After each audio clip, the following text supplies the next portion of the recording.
Welcome to Speaking Freely, the show that interrogates Canada's past, present, and future. If you're like most Canadians, up until recently, you didn't spend too much time thinking about inflation. There really wasn't any reason to, because for the last quarter century, 25 years in fact, Canada's inflation rate has hovered between 1% to 2% per year. Nothing to get too excited about. Certainly nothing we would devote an entire show to. But lately, like a lot of things in our lives, that's changed. We feel the pinch when we shell out more money to fuel our cars, or when we have to make changes to our grocery list just to stay within our budgets. Overnight, it seems, the topic of inflation has become relevant to our daily lives and has become a very big deal. And while we have become viscerally aware of the cost of things in our daily lives rising, how well do most of us really understand the current inflation problem in Canada? Is inflation, in fact, what Professor Milton Friedman once described as always and everywhere a monetary phenomenon, meaning a problem of central banks printing too much money and allowing credit to flow much too freely? Or is inflation more like the animal spirits described by Professor John Maynard Keynes, which fuel expectations of rising prices and actually require governments and central banks to bring those expectations back in line?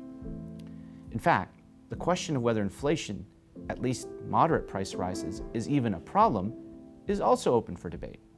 Imagine we were talking here over a year ago. We might have been discussing the problems associated with deflation or the expectation that prices will fall. This leads to people putting off buying, creating unemployment, which ends up harming all of us. For many of us then, we may still have some unresolved questions about inflation.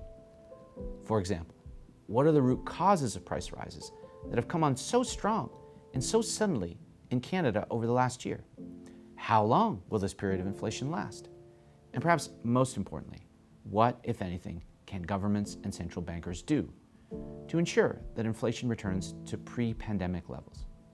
The answers, as you might have guessed by now on Speaking Freely, aren't so simple.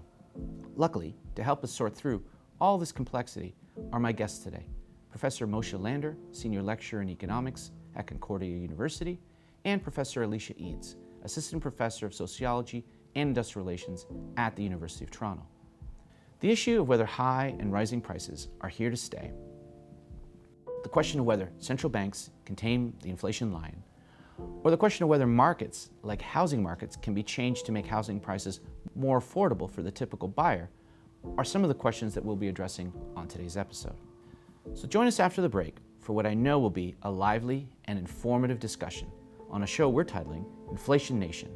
Are Canada's prices getting out of control?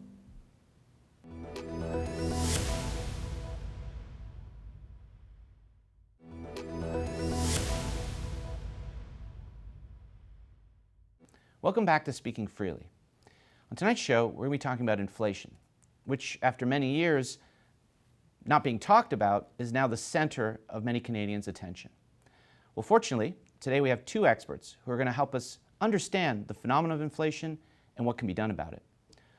Professor Moshe Lander from Concordia University teaches economics, and Professor Alicia Eads is a professor of sociology and industrial relations at the University of Toronto. Now, Moshe, I want to start with you. You've written and talked a lot about inflation and other topics.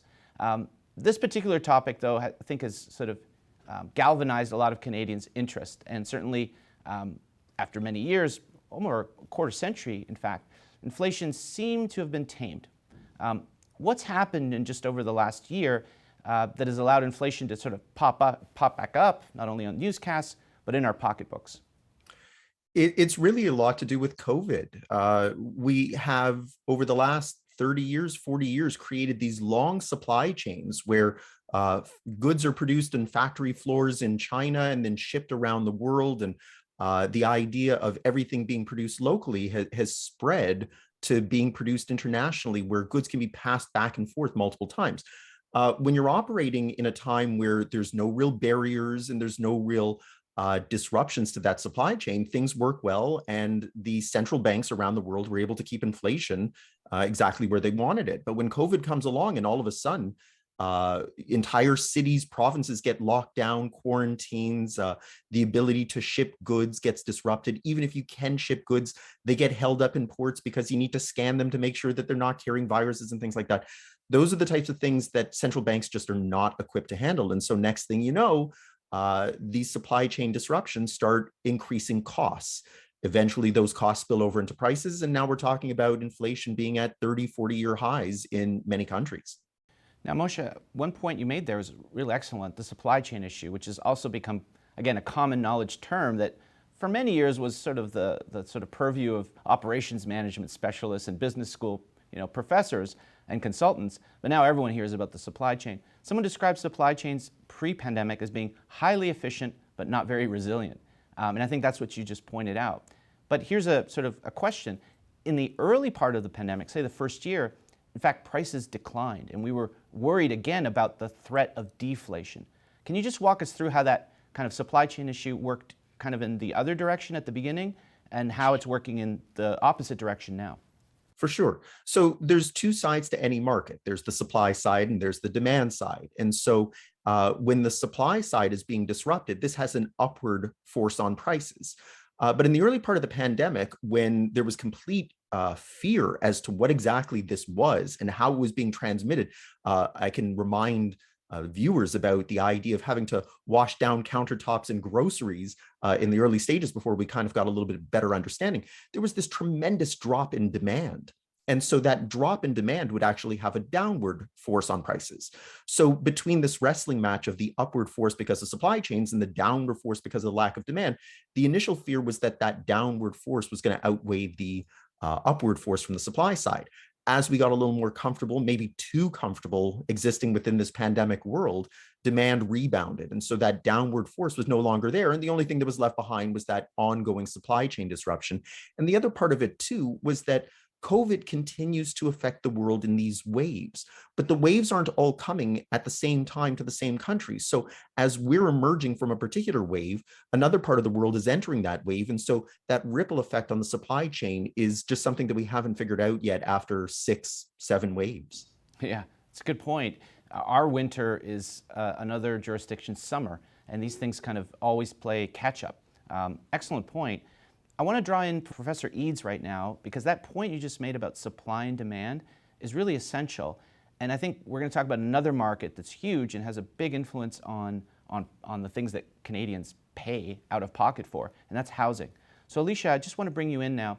Alicia, can you just walk us through how supply and demand might not be the two forces that are the most important when we talk about housing, and why is housing kind of a quote unquote a special market?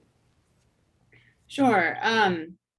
Well, oftentimes when we hear about what is going on with housing prices, the explanation with the high housing prices that Canada is experiencing and that a lot of Western advanced economies are experiencing, the explanation usually centers on too many restrictions and regulations impeding the supply of housing. And while that certainly plays a role, that explanation focuses on the supply side and ignores some of the dynamics that are happening on the demand side. So foreign buyers are one demand side issue that might be familiar to Canadians. So we kind of imagine these foreign buyers coming in and buying up houses in Canadian markets and driving up the prices. But that's really just one of the demand side dynamics. And another very important one that we don't hear very much about is domestic buyers who already own other houses. And these domestic buyers are outpacing other types of these domestic buyers that already own another property are outpacing other types of domestic buyers in Canadian markets. And the multi-property owners, buying up houses has been increasing for quite a while, but since 2016, they have outpaced all other types of buyers in the Canadian markets.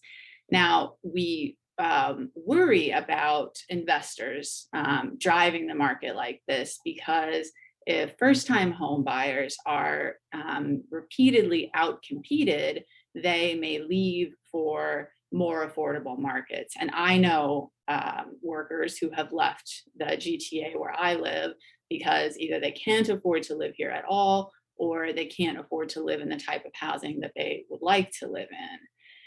But another worry with investors driving housing markets the way that they are in Canada right now is that if the market begins to turn, investors could be quick to jump ship and exacerbate a downturn in housing prices. Sorry, yeah, go ahead. Well, so this is the irony, right? That as prices rise, this engenders changes. We'll get to it actually in the next segment or after the break. Interest rates tend to rise when inflation rises as a means of quelling inflation, but this can paradoxically lead to a collapse in housing prices, which would actually be kind of harmful to the Canadian economy if it's not calibrated correctly, or we raise interest rates too fast, too quick.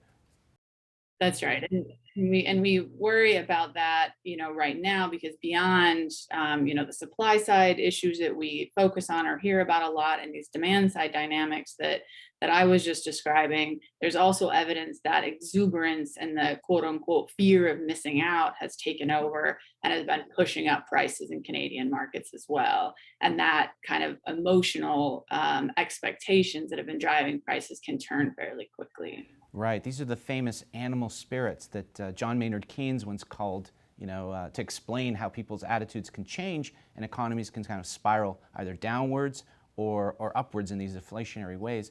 Professor Lander, I just want to bring you in here then. Could you just touch on the role of expectations then in setting prices or guiding prices, and how that can be managed by government authorities? Yeah, I mean, it was a real big development in the 1960s, 1970s by an economist named Robert Lucas, ended up winning a Nobel Prize for his role of bringing expectations into economic modeling. His idea was that, to a certain extent, it's the unanticipated inflation that has the real consequences on the economy. If I tell you for a fact that inflation will be 5% this year, then you would go to your boss and say, I want a 5% raise. You would set aside 5% more money for rent and for groceries. And while everything might not go up exactly 5%, the fact is that if inflation does come in at 5%, you were ready for it, and it's probably not going to disrupt your life too much. But if I tell you 5 and it turns out to be 3 or 7, that's when the real consequences are going to come in. If inflation is above what you expected, which is what we're finding in Canada right now, we didn't prepare for that extra amount. And that's the stuff that's doing the damage right now. And similarly, if it came in below, it would be the type of thing that would actually be advantageous to us. How brilliant were we that we asked for a 5% raise and it only comes in at 3? So expectations are a key driver of what kind of fuels a lot of markets, housing market, of course, being one of them. But the idea is that if we have a certain belief, however it is that it's formed, that's going to drive what happens next. What the central bank has done over the last 30 years is realize that not only is taming inflation an important goal for society, but communicating that that is the goal is important as well. And so you've seen in the last few years that every time the Bank of Canada takes a decision, whether that's to not touch interest rates or the last few decisions to increase it, they come out and they say, this is what we've been seeing, this is why we're doing it, and when we meet again in 6 weeks, this is what we think you should be expecting from us, because this is what we are expecting to see. And so that helps to anchor the idea that this inflation is temporary, it will go away, things will go back to normal. And so don't lose your head and run into your boss and ask for these crazy raises that eventually won't be justified. Right. Well, that's a good way to sort of end this part of the segment. I think what I wanted to do after the break is talk to both of you about that management of expectations, but also what else can be done to not allow the economy to kind of go off the rails, and also deal with this, really burning issue.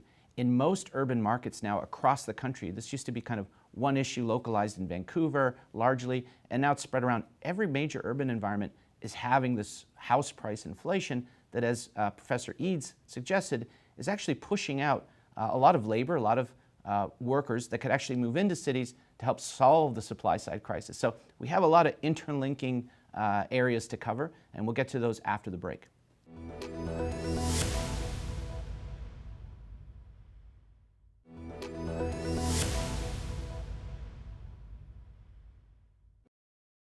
We're outside of Pasta Goodness on Marley Avenue in Toronto, Ontario.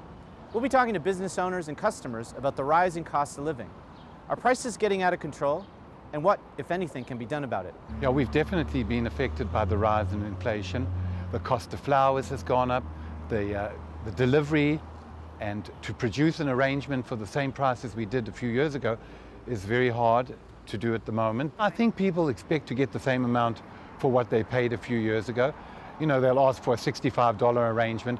That's like really hard to do and make it look of any substance. Yeah. Oh, it's been like really bad. Like I own a wings place, and it used to, when I first started, it used to be like for a pound of wings for like $10. Now it's like $20, and nobody can afford that. Like it's so hard, you know. Like it's been affecting. Like I don't know. Like I do takeout and all that stuff, but it's been affecting. Like it's not like crazy anymore, you know. Yeah. People are staying in because they can't afford anything anymore. Like it's so hard, right? People can't afford, and we're in Toronto. It's very, like, you know, the gas prices are double. Like everything went up, you know. Yeah. So everybody stays in, and nobody's coming out anymore. It's hard. It's difficult, you know. Like a 2-pound bag of rice in my neighborhood before was $7.99. Now it's like double. It's like $14.99. You'll get like a 5-pound bag maybe. And meal prep has been huge, right? So like I boil a pot of rice, it'll last me like 2-3 days, but I'm eating it twice a day, which is all right, I guess, for, you know, health reasons, but for variety wise, it's kind of, you know what I mean? It gets redundant. Gas is affecting me the most, and the reason is because I have to drive to work, right? And it's like my commute is not close to where I live, so you can't really pay. It's hard to even pay your rent sometimes because it's like you're paying so much for gas just to get to work, and then you can't really do your extracurriculars and things like that, right? Yeah. So it's tough, yeah. I lost everything, okay? I had over like $20,000. I have nothing. I had to walk off a job recently within the last like 2 hours. I went over there. I'm telling them, they're telling me to price the job out. I priced it out. There's like, oh, you agreed to do that for $900. But there's other work that's involved. There's other paints that aren't involved, and they're wasting people's time because they have to drive around everywhere to go get the materials for the construction workers and the contractors that I'm working for, and they don't have the materials. They have to drive down to Barrie, they have to drive down to Milton, they have to drive down to the Sudbury, they have to drive down to everybody just to accumulate all the materials just to finish one job. And there's so many contractors in this area that are doing the same thing, okay? And like, it's frustrating because I had to lose my family because I'm arguing with my wife. Why am I not going to work? Where is this coming from? Where is that coming from? Where is this coming from? Where's the money coming from? It's not coming from nowhere because nobody has nothing, okay? And like, my rent was $2,500. I had to move down to Newmarket with my family so I can be around people that would actually really help me out. My family has money, that's fine. There's other people that don't have money, and what are they gonna do? What are they gonna do when they don't have money? So we've heard from business owners and customers alike. Rising prices are real, and it's a reality more and more Canadians are facing each day. How they cope, how they work around is the real issue. And if Canadians are going to get out of this problem, they're going to have to be as curious and as creative as they've been up to now.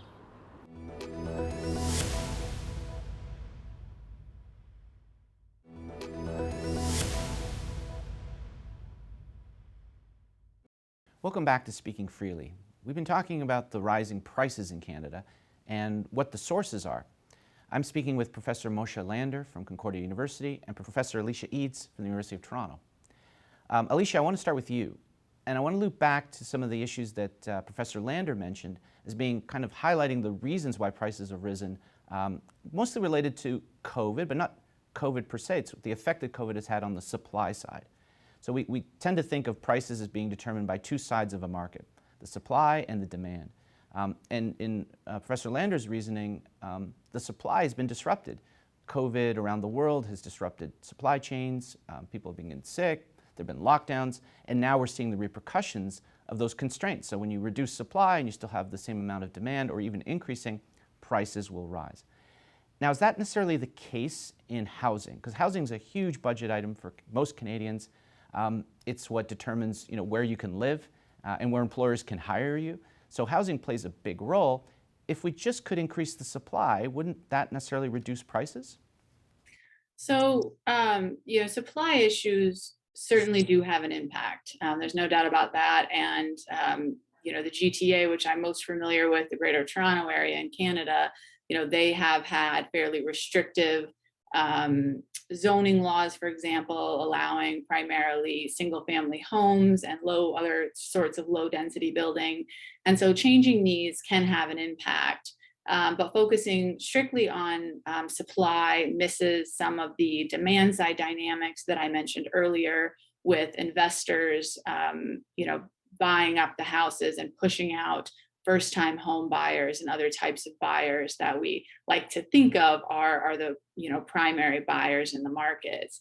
And the other argument is that if you build supply, particularly certain types of supply, rather than maybe focusing on affordable housing or more housing for the lower end market, that additional supply will just continually attract investors. And that will actually end up, more supply will actually increase the demand rather than solving the price issue. Kind of like the story goes with freeways, right? We tend to build more freeways, at least we did in the past, expecting traffic levels to go down. In fact, they go up because more people then drive to work as opposed to taking public transit. They think it'll be faster, and we just have more congestion on more roads and sort of fewer farmland to boot. So that's kind of a similar dynamic that you've just described. That's right. Professor Lander, I want to turn to you because I think this issue about housing is one component, of course, of the overall cost of living. Can you walk us through how these components of the cost of living and the calculation of inflation matter? Because it would be a kind of a different story for people at different ages of the population, how they face inflation right now, and maybe you could walk us through that dynamic. Sure. So the inflation number that we hear announced on the news is calculated by Statistics Canada, but every country has their similar way of calculating it. What Statistics Canada does is that they take a basket of goods that the typical consumer buys. So they do their market research and they figure out that about 30% is spent on housing and about 20% is spent on food. And what they do is they essentially track the cost of that basket over time. It's like me handing you a grocery list and saying, let me know over the coming weeks what this grocery list costs. If the price of that basket goes up, then that is inflation.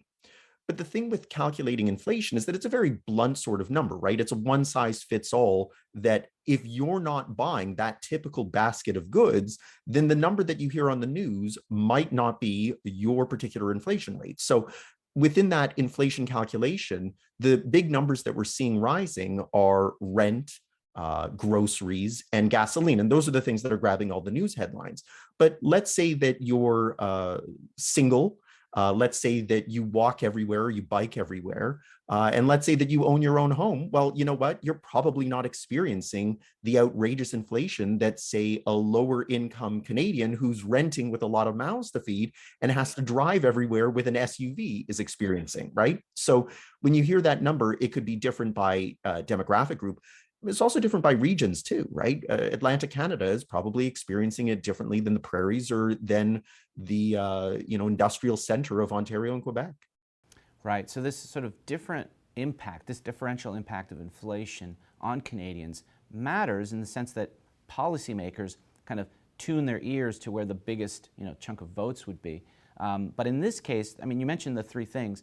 I mean, apart from that example of the young urban single dweller, everyone else is affected by fuel costs, by housing costs, and by food. I mean, that's kind of general. Do you think that's right? That's why, in particular, this kind of bout of inflation has sort of caught a nerve amongst Canadians? Because for most people, unlike other times when prices have risen in sort of some consumer products or services, but not others, that this time it's resonating with a large chunk of people? It could be that. It's also possible that I think there's a little bit of leftover angst and hostility from 2 years of lockdowns, right? We're seeing this in a variety of areas. For example, if you take a look at sporting matches, how many different events have we heard where fans have gotten a little too uppity, pouring beer onto athletes and fights breaking out in stands, right? So it's possible that maybe we just have a little bit of anxiety and fear left over. And so any inflation that's above what's expected, we look to our public officials and say, haven't you done enough to us over the last couple of years that now you're allowing this to happen to us as well? I think that it might be more that, because there's always been rental price inflation. As Alicia has been saying, the housing market is outstripping inflation in most markets. And gas prices are constantly rising and falling, and it's extremely volatile, which is sometimes why Stats Canada doesn't even look at those numbers and trying to figure out how bad inflation is. Right. That's really fascinating. I love that idea that expectations, which are so crucial in markets, have been sort of accentuated or made even more sensitive as a result of the past 2 years, that even a small deviation from inflation targets would produce a big result. Well, this wasn't even a small deviation. This is kind of a large deviation to boot. That's really fascinating. I think that's a really impactful insight. Alicia, I want to draw you back in here just to talk a little bit about, again, housing, but its importance as it relates to Professor Lander's earlier point. That is that the supply side in general, the constraints we've faced over the last 2 years as regards to COVID and lockdowns and people being sick or the Great Resignation. Tell us a little bit more about why housing is so important to get right, because it actually is sort of one of the fundamental components in making for a dynamic labor market, especially in urban centers.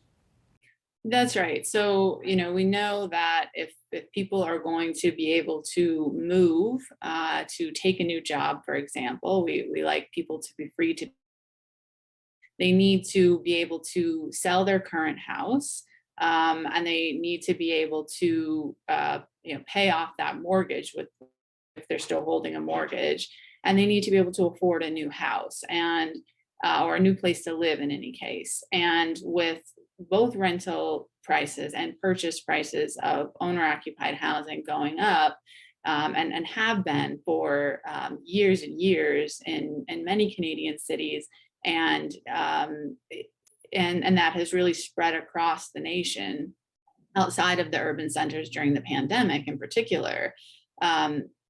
People are really feeling constrained, feeling like they cannot afford to live in the cities anymore. But even outside of the cities anymore, people who might be willing and able to commute in, even those outlying areas, the prices, they are getting priced out of those areas as well. And that has a huge impact on the labor market. People can't move to take a new job. So, we know that housing prices have been going up, and that is going to be very important for Canadian government at various levels to get under control, because people are being priced out of the cities. They won't be able to move to take a new job. I know workers who are leaving the GTA because they cannot afford to live here, and that will have a huge impact on labor supply. Right. So one of the interesting things that's happened over the course of the pandemic, and I think Professor Lander, you highlighted this too, is that people decided to move out. And outlying communities that were sometimes an hour, even 2 hours away, which had prices that were pretty tame by comparison to the city, now also saw a rise of housing prices and price inflation. And when we come back, what I want to talk about is sort of solutions. We've kind of highlighted the issue, the causes of inflation, the kind of pandemic-related features of this, but we probably need some solutions in order to get back to price levels that are more affordable for most people, and certainly housing markets. So is this a call for government action that goes beyond just central banks tweaking interest rates? Do we need more proactive government, or maybe we need less? So when we come back, we're going to answer those questions and see if we can find a solution to the rising prices here in Canada.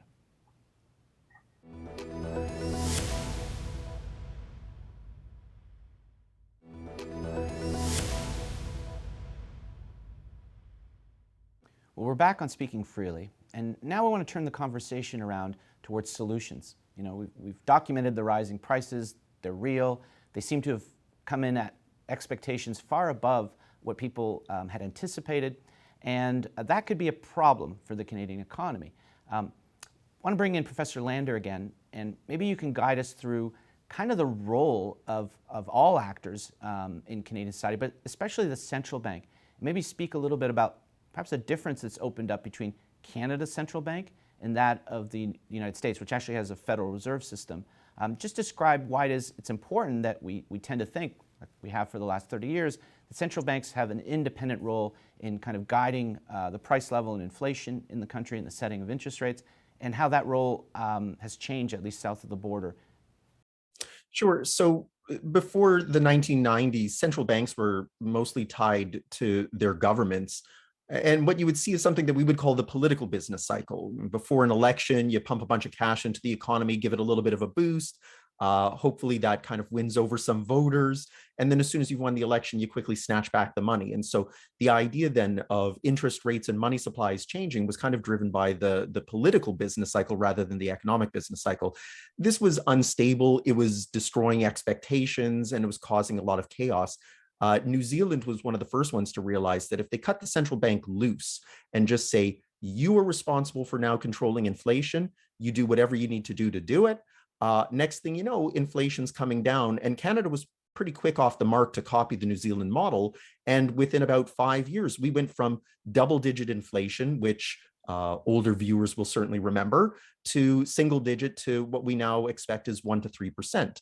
The only thing that the government really does now in Canada is provide some sort of guideline of a mandate review. And we just had that in 2021, where the central bank was told, keep doing what you're doing. And we're okay with it, and we won't interfere.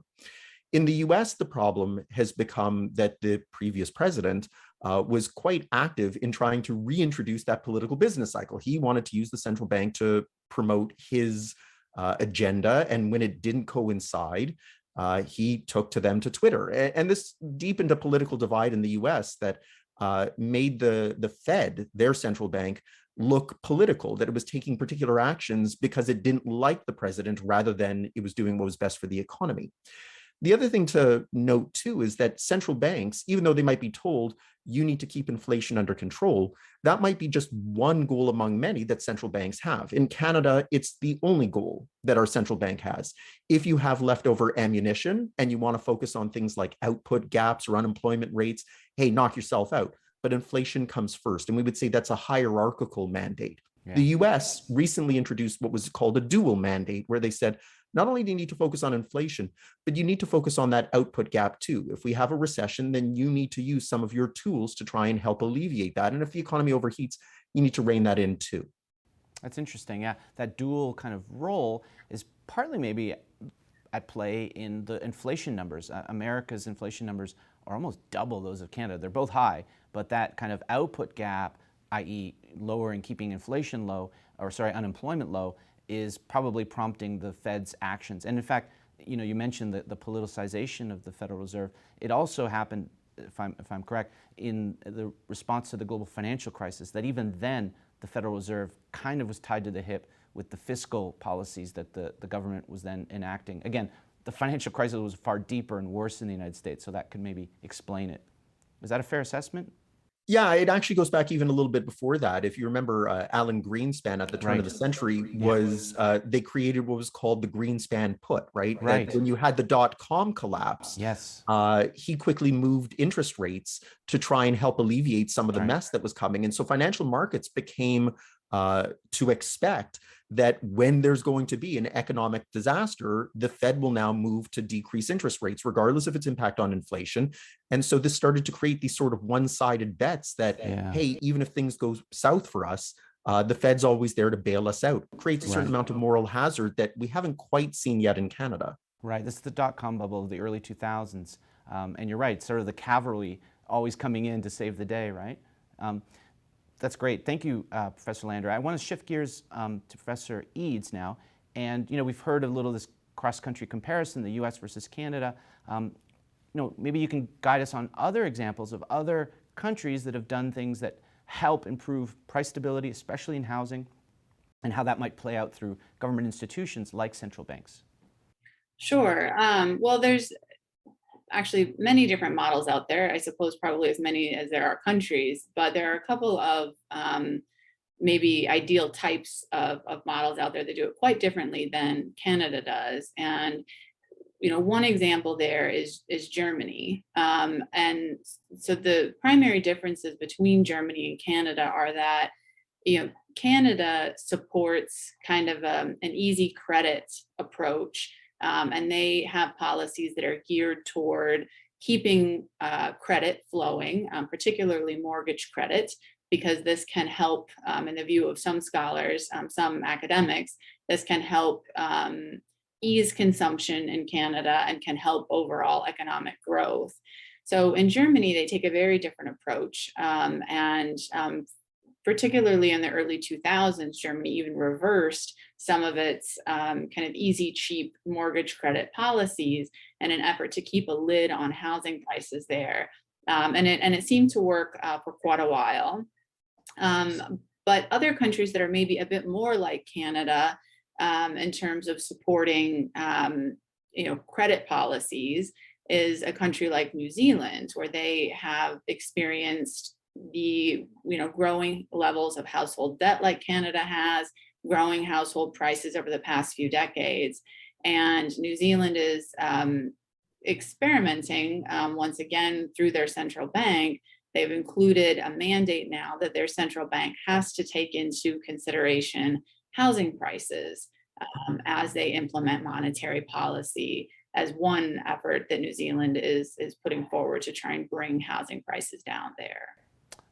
That's interesting, because it gets back to this issue we spoke about before that had to do with labor markets, housing markets, and consumption markets, kind of all interlinked. And this is what we learn actually in a kind of basic intro economics course, is the circular flow of the economy interlinks all markets at the end of the day. Professor Lander, just to come back to an issue you'd raised about the moral hazard involved in having a kind of central bank, or in the case of the US, the Federal Reserve System, that's always there to bail out an economy when it seems to run into trouble, recessionary trouble. Can you explain that concept a little more? Maybe some of our viewers aren't familiar with the term moral hazard and what it means in that context. Sure. So the easiest example of moral hazard is probably at some point our parents somewhere along the line said something along the lines of, if I bail you out every time you get into trouble, you'll never learn, right? That's the classic example of moral hazard that I could think of, is Right. that if you know that every time you get into trouble, somebody's going to come and fix your problems for you, you're never going to take corrective action yourself. In fact, it might even entice you to take bigger and bigger risks. So when we see financial markets melt down, whether it's the housing market a decade ago or financial markets 20 years before that, the fact is that if the Fed jumps in every time and uses interest rates as a way to try and bail out, whether it's banks or households or whoever is overly indebted or took wrong bets, this doesn't teach anybody to be more careful in their decision making. It just merely encourages them to take bigger risks, because if you were going to help me out of my problem here, well, then I'm going to assume that you're going to help me the next time. And if you do it incrementally, this can lead to really, really big risks with the expectation that you're always going to have somebody there to bail you out. That's excellent. I just want to end this kind of segment in this part of the show with some solutions. And if I could hear from each of you, like one major thing that could be done as we enter this sort of higher price inflationary period, based on your own analysis, that could be done either by governments, central banks, or even organizations and companies, what would it be? Maybe I'll start with you, Professor Lander. I would say that the central bank is going to get its way. It will bring inflation under control because it has no limit to how high it can increase interest rates. And we've seen in the past that central banks are perfectly happy to engineer recessions as a means of trying to clear out some of the dead weight in the economy. And so I think from their standpoint, they're going to do what's necessary. What we need to do as households and businesses is understand that they are going to do what's necessary. And so we've talked in this episode about the role of expectations. We need to understand that they will do what they need to do. And so if we continue to expect that this is temporary, inflation will come to 1 to 3%, then it's going to make it a lot easier for them to achieve their goal. If we start expecting 4%, 5% is going to be the new norm, it's just going to mean that much more damage has to be done to get us back to that 1 to 3% that we've been used to for the last 30 years. That's an interesting link between the expectations, the role of central bank, and how to get out of the inflationary spiral. We don't want it to become a spiral. Alicia, do you want to give us your thoughts? Sure. I mean, I think that the Canadian economic policymakers, either the central bank or economic policymakers within the government, they have their work cut out for them trying to bring down housing prices. I think that they're very high in Canada. Household debt levels are very high, but maybe some experimentation along the lines of the New Zealand central bank and having the central bank need to take into account housing prices in a different way that might force them to rethink their interest rate policies would be one approach. But also the government building more low end market housing supply to help at that end of the market, I think would also be an important approach. Yeah, I mean, that's important. We used to build a lot more affordable entry-level housing in Canada than we do now. And to your point, both your points, the kind of easy credit that's sort of funneled through our commercial banking system is also something we have to take account of in fueling price rises, but especially in the housing market, which has been a long-standing creeping price rise that's had these ramifications in labor markets, which affect the supply side too. And so if you can fix the housing market in many ways, you might actually release this sort of pressure, the supply side pressure that's been sort of building up prices for a long time in Canada. Well, on that note, I want to thank you both for this engaging discussion. I really appreciate the level of depth that you brought us into and how much of your own knowledge you shared with us today. I think we've all learned a little bit more about inflation and how it might affect our lives, but more importantly, how it's something that is correctable, in which we have tools by which we can bring inflation down without, as Professor Lander mentioned, cratering and destroying the economy. But it'll take effort and it'll take work, and hopefully tonight's discussion has helped in that way. So thank you very much. When we come back, we'll have one more segment in which we wrap things up and talk about the next episode.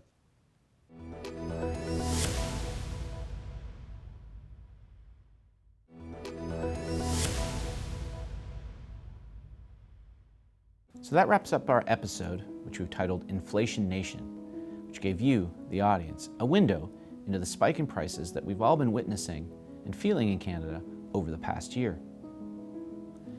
I want to thank our guests today as well for helping us understand the phenomenon of rising prices, which, for many who are trying to break into the housing market for the first time, or who are struggling to fill up a tank of gas or to pay for food, has been top of mind, and I know deeply frustrating. If I had to sum up what we've heard today, I think it would be something like this.